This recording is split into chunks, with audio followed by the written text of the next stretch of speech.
જય કિસાન મિત્ર, કેમ છો? મજામાં તમે મિત્રો હોય છો?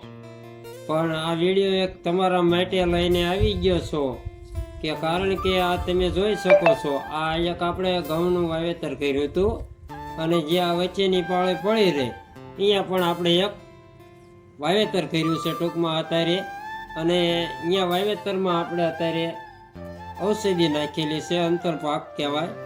અંતરપાકમાં આપણે વચ્ચેની પાળે તો પડી જ રહેવાની છે, તો હાવ આપણી પાળે પડી રહે એની કરતાં આપણે સાહસ કર્યો છે કે આપણે બીજી વસ્તુ થાય તો ડબલ થરો આપણને લાભ મળી શકે.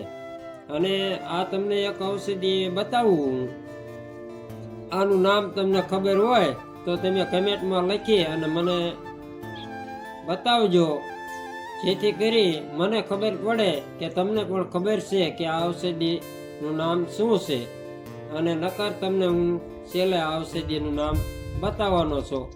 તો મિત્રો, તમને હું સારી રીતે હાવ નજીકથી બતાવું અને થઈ જાય તો આપણે બધા ખેડૂત ભાઈઓને પણ આનો લાભ થાય છે. કારણ કે જે આપણે ઘઉં તો બધા વાવે જ છે અને ઘઉંની પાળીએ કોઈ પણ કઈ વસ્તુ નાખતા નથી. તો આપણે આ પાળીનો પણ આ વિડીયોમાં ઉપયોગ કર્યો છે અને તમને હું આ નજીકથી છોડવા બતાવું, જેથી કરી તમે આને ઓળખી શકો.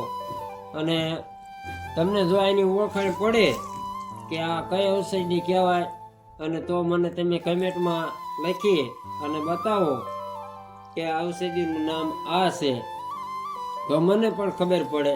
જો કે છે આપણી જૂની ખેતી, આપણા ગઢિયા ખેતી કરતા હતા એની, જો તમે ઓળખી શકો તો.